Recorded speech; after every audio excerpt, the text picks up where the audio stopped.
dakuin natin po itong kay Harry Roque. Yung kay Harry Roque, hawak yata ng sindikato 'tong si Roque, eh, 'no? Kaya nakatakas. Ano po ba ang balita dito kay, dating spokesperson ng Presidenteng Duterte, 'no, na si Harry Roque? Harry Roque sa kinwestiyon ni Senator Sherwin Gatchalian ng Bureau of Immigration matapos makumpirma na nakalabas na ng bansa si dating presidential spokesperson attorney Harry Roque. Kumpirmado na kaya talaga, mga kababayan? Paano kaya ang tanong, paano kaya nila nakumpirma na talagang wala na sa labas ng bansa si Harry Roque? Hindi kaya dahil lang po sinabi ni Harry Roque, wala na ako sa labas. Nakapagpa-stamp na ako o kuha na ako ng dokumento o kung something, kung ano yung ginawa niya doon sa Abu Dhabi. Yun lang kaya, mga bossing. Kasi ako po hanggang ngayon naniniwala ako, nandiyan lang po yan si Harry Roque. At kung babasahin nyo po, no, aanalisahin nyo po yung diskarte nila, kasama po si VP Sara. Baga, inililigaw lang nitong mga to, yung mga otoridad eh. Pero kung talagang kumpirmado na wala na sa loob ng Pilipinas si Roque, ay nako, talagang kailangan yatang managot ang Bureau of Immigration, no? Dahil baka mamaya meron diyan mga nagpapalabas kagaya na lang ho mga bossing nung nangyari kay Alice Guo. Natandaan niyo po, gulat na lang tayo, wala na sa bansa si Alice Guo eh. Ano? At merong mga umuugong na balita na ano po, merong mga sangkot na Bureau of Immigration na nagpalabas ng bansa. Baka ganun din ang ginawa ni Roque, mga kababayan. Kaya kailangan talagang mabalasa po ang Bureau of Immigration. Pero hanggang ngayon, Liv Morgan, ay naniniwala ako, no? Nandiyan lang kila AR de la Serna. Ay, ano ba yan? Hindi. Nandiyan lang sa Pilipinas. Ito kasing si Priyen rin eh. Oh. Si AR kaya nasaan? Ako naniniwala ko nandiyan lang yan sa loob ng Pilipinas, mga boss. Oh. Tuloy. Sa kabila ng lookout bulletin laban sa kanya. Ayon kay Gatchalian, posibleng may mga sindikato o korap na opisyal ng ahensya na tumulong kay Roque o kaya naman ay mahina ang sistema. Mahina ang sistema ng Bureau of Immigration? Posible yun. Dahil talaga namang napakarami pong nakakawala, mga kababayan. No? Sabi nga po ng ilang mambabatas, bakit ganun? Pag regular na Pilipino, hirap na hirap makalabas ng bansa. Pero kapag ka itong mga individual na kagaya po nila Harry Roque, napakadali lang po. Di ba nga dapat mas mahirap po, mas madali pong makuha sila Roque? Kasi kilalang kilala po, mga kababayan. Kung sino man ang makakita, alam na si Harry Roque yun. At alam po na hinahanap po ng Kongreso si Harry Roque. O baka naman talaga hawak ng sindikato si Roque, mga kababayan. Di ba? Sa Pogo, merong mga ganyan eh. Sabi ni Stanley Valle, si Harry Roque ay nandito lang sa Pilipinas. Nandoon sa Bohol, kasama si AR de la Serna at mga tarsier. Kailangan na ng dilig ni Harry Roque para may energy kasi haggard at stress na ang mukha. Alam niyo ho mga kababayan, pag eto hong si Roque, nakuha, nahuli, mga bossing, nako, mag-e-enjoy po yan sa loob, mga kababayan. Mag-e-enjoy pong maglinis ng tubo yan.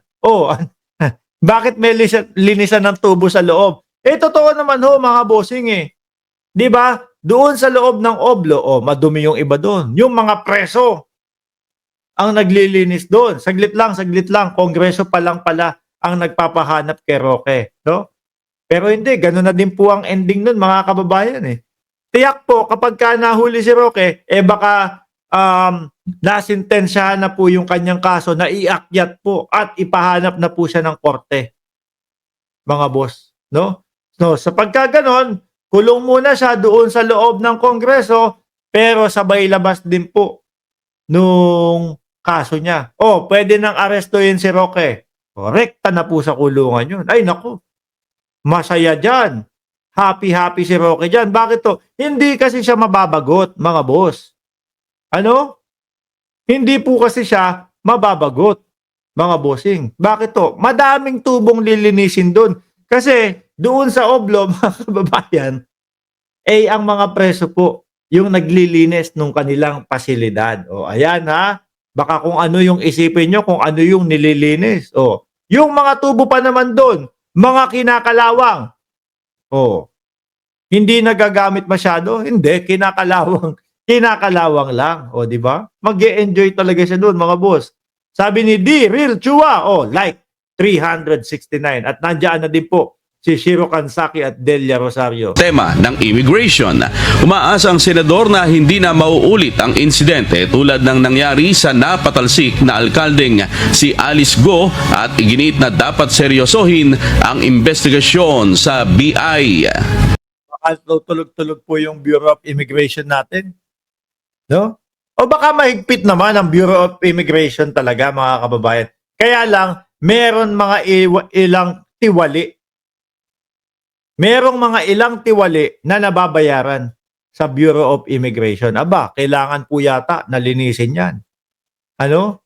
Kailangan po yata i-check lahat yung mga yan. Baka nasanay po doon sa dating administrasyon na napakaluwag. Iba na po ngayon ang administrasyon. Mga bossing, 'di ba? Sabi ni Joy, ligaya, Joy na, ligaya pa.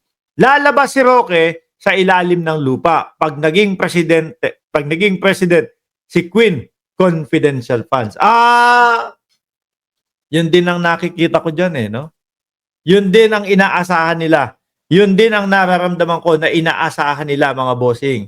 Na kapag po nakaupo bilang presidente si Inday Sara Duterte, maglulutangan na itong mga ito. Maliho ba? Ang tanong natin ngayon sa sambayan ng Pilipino makalusot kaya muna si Inday Sara Duterte doon sa 75 na nagpasa po ng reklamo ng impeachment sa vice-presidente. Yun muna siguro ang ating pag-usapan. 'Di ba? Bago yung makaupo mismo sa pagkapangulo, ang haba pa po niyan, mga kababayan. Madami pa pong mangyayari, no? Madami pa pong mimol malware na gagawin sila. Sabi nga ni sabi ni Priyan, pag nagtagumpay ang mimol malware nila, lalabas na Hiroke. Totoo, ganyan naman po talaga ang strategy niyan, mga kababayan. Tuloy pa natin. Very concerning talaga, no? Because mga high-profile personalities katulad ni Harry Roque, dapat madaling matrack siya Yan yung sinasabi ko sa inyo. Kasi kilala na ng mamamayang Pilipino. At lalong kilala na din po nung mga, kumbaga, ano ba tawag doon? Yung mga nasa booth, no? Alam ko po tawag doon. Lagi ako lumalabas ng basa tapos nakalimutan ko yung pangalan. Kilala na siya noon. Pero isa pa po, sa tinitingnan dito, mga kababayan, baka nameke, no? Nameke ng dokumento na clear na si Harry Roque sa bansang Pilipinas. Kaya doon sa dinatnan niyang bansa, tinanggap siya, mga bossing. Diyos ko. Sasagot na lang po. Sasagutin na lang nila yung mga itinatanong sa kanila. Sasagutin na lang nila yung mga ini-issue sa kanila. Mas pinipili po nilang tumakas. Ano po isipin ng mamamayang Pilipino dyan? Di syempre, guilty sila. No? Dahil iniiwasan nila na sagutin yung mga katanungan sa kanila. Na iniisip din po ng sambayan ng Pilipino, wala sigurong masagot tong Ayan, buti na hinto ko di ba? Sabi ng Pilipino, wala sigurong maisagot itong na to, si Harry Roque. Kaya nagtatago. Di ba? Siguro pag nakita yung dokumento nito, puros galing sa Pogo yung pera. Di ba? And again, no, dadaan yan sa formal channels natin. So, it's either may mga sindikato at corrupt officials na pinataka siya.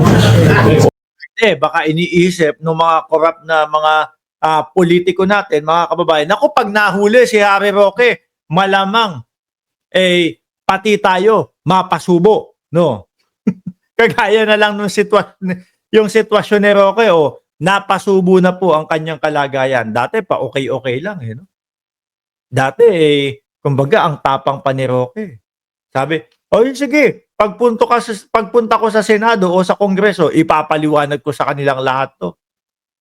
Tapos, nung medyo kalaunan na po, mga bossing, dahil napapasubo na po, at wala na hulog na sa bitag no?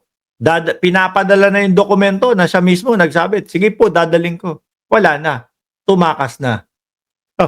Lumabas na ng bansa pa. Di ho ba? Kailangan malaman talaga.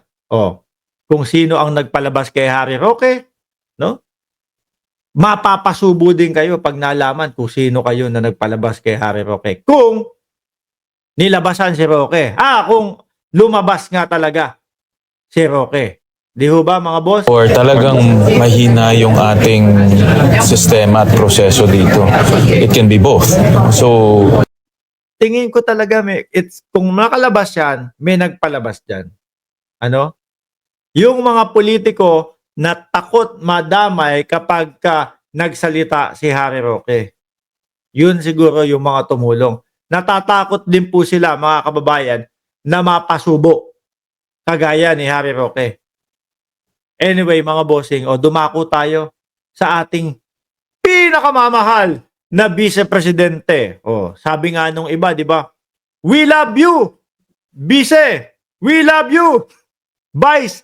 Paano po yung pagkakasabi ng we love you? Ganito po, itatype ko dyan sa inyo. Ganyan po. We love you!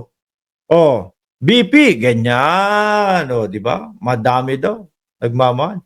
We love you, BP! Tapos pag binaliktad mo yung pagbasa, mga bossing, B-A-L-I-W. Ganyan, ganito. Itatype ko sa inyo, ha? Saan ba ako pwede mag-type dito? Dito. Dito ko itatype. Lalagay ko. We love you, BP. We love you, BP. Yan. Ganyan. Tapos, lagay natin dyan. Yan. Lalabas dyan yan. Wala. Yan. Ayan. Di ba? Ganyan. We love you, BP. Paano ba namang hindi natin masasabi yung ganyan, mga bossing? No?